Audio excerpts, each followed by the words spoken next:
అది రేవంత్ చెప్పింది, రేవంత్ రెడ్డి చెప్పింది అది. చూసిరా ఇక్కడ కులగణన కానీ 50% స్లాబ్ వార్త కానీ ఇందులో రాలే. ఎందుకు రాలే? ఈ పత్రిక బీసీలది కాదు, ఇది కమ్మ వాళ్ళ పత్రిక. ఇప్పుడు అవి రెండు ఇంప్లిమెంట్ అయితే వీళ్ళకి ఇబ్బంది.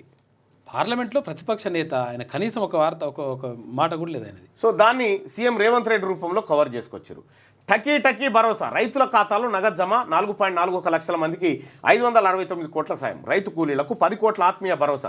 ఒకే రోజు 4 పథకాల అమలు ప్రారంభం. 561 మండలాల్లో 577 గ్రామాల్లో లబ్ధిదారులు. 15,414 కుటుంబాల కొత్త రేషన్ కార్డులు జారీ. పాత కార్డులు అదనంగా 1.03 లక్షల మంది చేర్పు. 72,000 మందికి ఇందిరమ్మ ఇండ్ల పత్రాలు.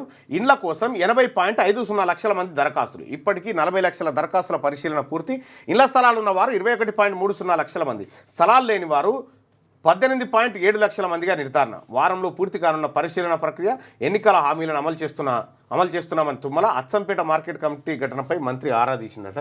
ఎక్కడెక్కడి కలగాపులుగా అంతా తెచ్చి ఒక వార్తగా చేసిండు. ఇక్కడ రైతు భరోసా అది ఇండ్లనే, ర్యాలీది ఇండ్లనే, మంత్రి తుమ్మలది ఇండ్లనే అన్నిగా. ఇది గాంధీ గాడ్సే పరివార్ మధ్య యుద్ధం. గాడ్సే వైపు మోడీ, గాంధీ వైపు రాహుల్ గాంధీకి మద్దతుగా నిలుద్దాం, రాజ్యాంగాన్ని మార్చేందుకు మోడీ యత్నం, దాన్ని పరిరక్షించేందుకు పోరాడదాం. మధ్యప్రదేశ్ ఇండోర్ సభలో సీఎం రేవంత్ అంటూ. కనీసం రాహుల్ గాంధీ చెప్పిన ఒక మాటనన్నా పెట్టాల్సిండే, ఒక్కొక్క లైన్ కూడా లేదు. ఏది 50% రిజర్వేషన్ స్లాబ్ను లేపేస్తాం, అంతే, కులగణన దేశవ్యాప్తంగా చేస్తాం, ఇవన్నా చెప్పాల్సిండే. ఈ రెండు చేస్తే వీళ్ళకి ప్రమాదం అని ఇప్పుడు దాకా మనం స్టార్టింగ్లో చెప్పుకున్నటువంటి లెక్కలన్నిటికీ. ఇందిరమ్మ ఇల్లు, రేషన్ కార్డుకు 3,000 డిమాండు, 2,500 తీసుకుంటూ ఏసీబీకి చిక్కిన వార్డ్ ఆఫీసర్. ఖమ్మం జిల్లా సత్తుపల్లి మున్సిపాలిటీలో ఘటనట. ఎవరైనా ఈ స్కీమ్లో అమలు కాడ మీకు ఇల్లు ఇప్పిస్తాం, మీకు ఇది చేస్తాం, అది చేస్తాం అని ఎవడన్నా పైసలు డిమాండ్ చేస్తే క్యూన్యూస్ ఆఫీస్ కాడికి ఫిర్యాదు చేయండి. క్యూన్యూస్లో సుదర్శన్ ఉంటాడు.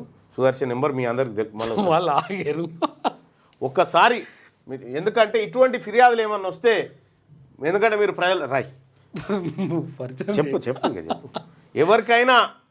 ఎవరైనా లంచాలు అడిగితే, ఇందిరా మిల్ల కానీ స్కీమ్ల కాడ ఎవరైనా లంచాలు అడిగితే ఈ నెంబర్కు ఫోన్ చేయండి, లేదా ఏసీబీ నెంబర్కు ఫిర్యాదు చేయండి. మాకు వచ్చినా మేము ఏసీబీ చెప్పు చదివే 9701703684. ఇది సుదర్శన్ గారి నెంబర్. మీరు ఏ నైట్ అయినా చేయొచ్చు, ఏ నైట్ అయినా ఫోన్ చేయొచ్చు, ఎప్పుడైనా మీరు మాట్లాడచ్చు. ఆయన మీకు 24/7 అందుబాటులో ఉంటాడు. మరో భారతీయుడు.